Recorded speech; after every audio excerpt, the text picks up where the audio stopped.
Hello प्यारे बच्चों, आज हम साइंस की वर्कशीट नंबर 6 के विषय में अध्ययन करेंगे, जिसका टॉपिक है atomic number, mass number and isotopes.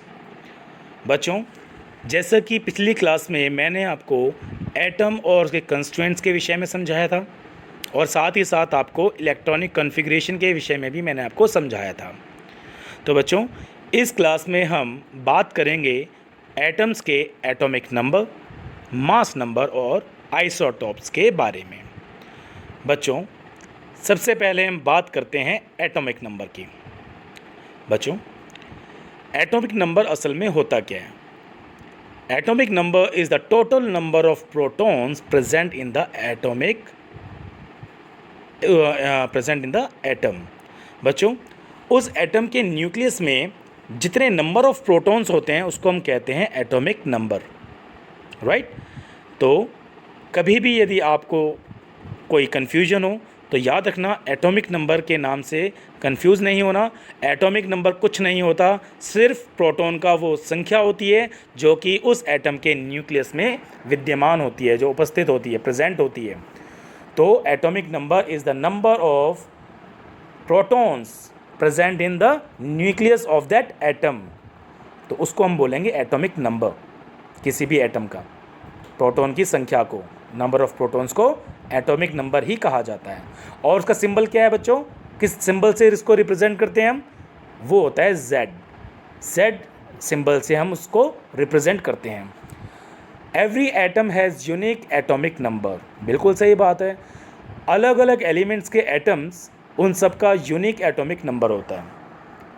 हर किसी के एटम में जो न्यूक्लियस है, उनके न्यूक्लियस में अलग अलग नंबर ऑफ प्रोटॉन्स होते हैं, इसलिए अलग अलग एलिमेंट्स के एटम के अलग अलग एटॉमिक नंबर होते हैं। और बच्चों, इसमें 4th पॉइंट दिया हुआ है, atomic number is equal to number of protons in an atom और equals to number of electrons in an atom. बात वही है बच्चों, जैसा कि मैंने पिछली क्लासेस में भी आपको ये बात समझाई थी कि जितने नंबर ऑफ प्रोटॉन्स प्रेजेंट होते हैं न्यूक्लियस में एटम के, उस न्यूक्लियस के चारों तरफ उतने ही नंबर ऑफ इलेक्ट्रॉन्स रिवॉल्व कर रहे होते हैं। जितने नंबर ऑफ प्रोटॉन्स उसके न्यूक्लियस में है, उतने ही नंबर ऑफ इलेक्ट्रॉन्स उसके चारों तरफ रिवॉल्व कर रहे होते हैं अपनी अपनी ऑर्बिट्स पे। ये बात मैंने आपको पिछली क्लासेस में समझाई थी। तो बच्चों, एटॉमिक नंबर से जब हमें ये पता है कि नंबर ऑफ प्रोटॉन्स को ही एटॉमिक नंबर कहा गया है, तो बच्चों जितने नंबर ऑफ प्रोटॉन्स थे उतने नंबर ऑफ इलेक्ट्रॉन्स हैं ना, तो इसलिए नंबर ऑफ इलेक्ट्रॉन्स को भी एटॉमिक नंबर कहा जा सकता है। 5वां पॉइंट देखो बच्चे इसका, every atom has same number of electrons and protons. ये बात मैं आपको समझाता आ रहा हूँ पिछली क्लासेस में भी और इस क्लास में भी अभी मैंने आपको बताया। अब इसमें एग्जाम्पल बच्चों दिए गए हैं सोडियम का।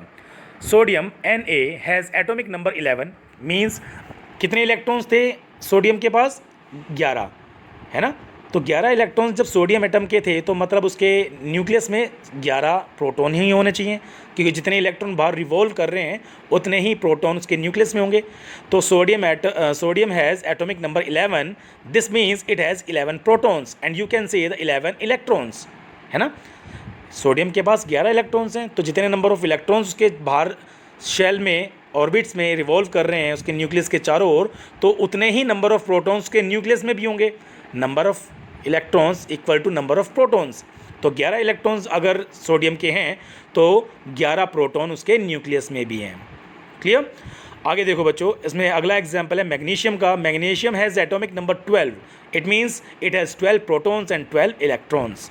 क्लोरीन का एग्जाम्पल दे रखा है 17, मीन्स 17 प्रोटॉन्स हैं, या आप कह सकते हो कि 17 इलेक्ट्रॉन और उसके उसकी जो न्यूक्लियस है उसके चारों तरफ रिवॉल्व कर रहे हैं।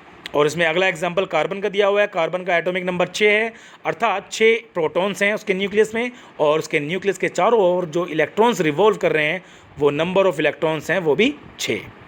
क्लियर है बात? आइए अब आगे चलते हैं। आइसोटॉप। बच्चों, isotope are defined as the atoms of the same element having same atomic number but different atomic mass number.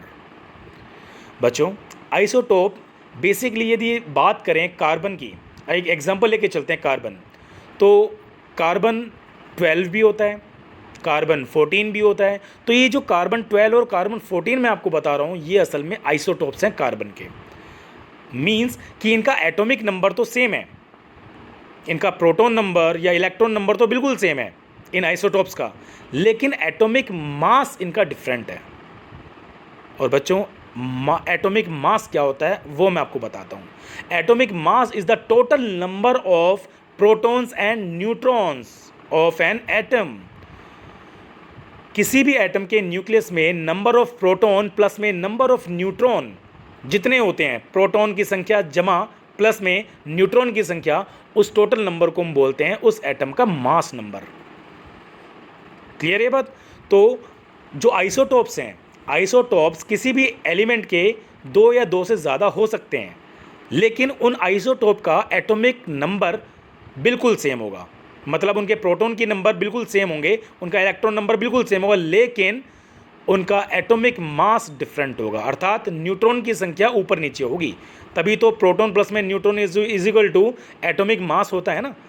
तो एटॉमिक मास डिफरेंट होगा लेकिन एटॉमिक नंबर सेम होगा। जैसे कार्बन 12, कार्बन 14, कार्बन 12 में एटॉमिक मास कितना है 12, carbon 14 में atomic mass कितना है 14, लेकिन एटॉमिक नंबर कितना है 6। एटॉमिक नंबर सेम रहेगा लेकिन एटॉमिक मास डिफरेंट हो जाता है।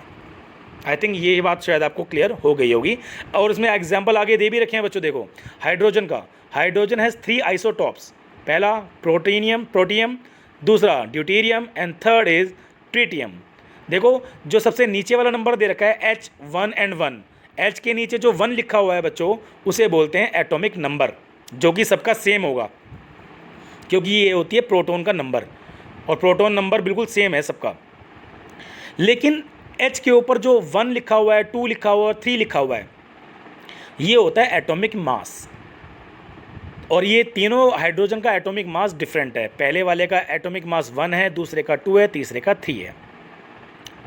तो इसीलिए ये तीनों हाइड्रोजन के आइसोटॉप्स हैं जिनका एटॉमिक नंबर 1 सेम है सबका, लेकिन एटॉमिक मास जो कि टॉप में हाइड्रोजन के ऊपर लिखा हुआ है 1, 2 एंड 3 वो तीनों के डिफरेंट हैं। इसलिए ये तीनों आइसोटॉप्स हैं हाइड्रोजन के। और ऐसे ही बच्चों सेकंड देखो chlorine has 2 isotopes, Cl1735 and Cl1737। देखो दोनों Cl में 17 और 17 बिल्कुल सेम है, मतलब ये दोनों एटॉमिक नंबर हैं और दोनों क्लोरीन के एटॉमिक नंबर सेम है, लेकिन दोनों क्लोरीन का एटॉमिक मास नंबर जो 35 और 37 दिया हुआ है वो डिफरेंट है।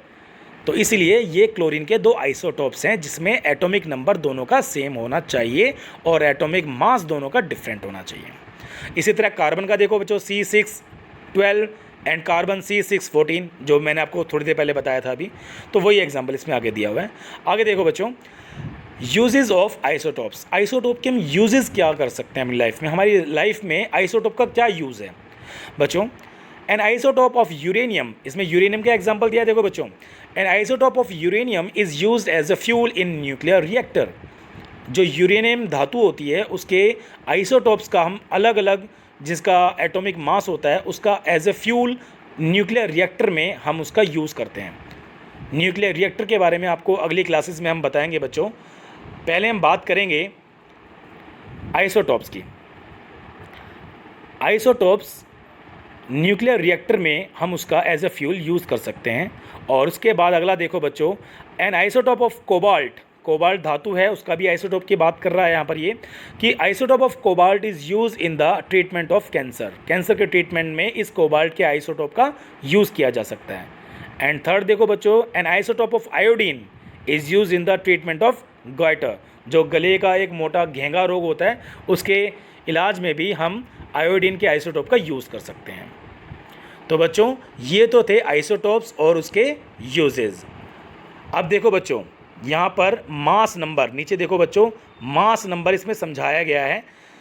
जैसा कि मैंने आपको बता दिया मास नंबर क्या होता है, total number of protons and neutrons present in the nucleus of the particular atom. किसी एटम के न्यूक्लियस में प्रेजेंट प्रोटॉन नंबर और टोटल नंबर ऑफ न्यूट्रॉन, अगर उन दोनों को आप ऐड कर दोगे तो आपको मास नंबर मिल जाएगा। The sum of the total number of proton and the neutron in an atom is its mass number, जो कि मैंने आपको पहले भी बताया, और उसको रिप्रेजेंट करेंगे सिंबल ए से। ठीक है, तो मास नंबर ए वो क्या होता है, total number of protons plus में total number of neutrons. Right, तो बच्चों इसके अंदर जो भी कंटेंट इस आज के टॉपिक में था, मुझे लगता है ये सारा कंटेंट आपको समझ में आ गया होगा। बच्चों, इस कंटेंट को समझने के बाद अब जो भी एक्सरसाइज आपको दे रखी है, ये एक्सरसाइज आपको खुद से कंप्लीट करनी है, और मैं आशा करता हूँ कि कंटेंट आपको बहुत अच्छे से समझ में आया होगा और आप इजीली इस एक्सरसाइज को भी कंप्लीट कर पाएंगे। बहुत बहुत शुक्रिया बच्चों, आपने जो अपना वैल्यूएबल वक्त दिया इस कंटेंट को समझने के लिए। Thank you so much.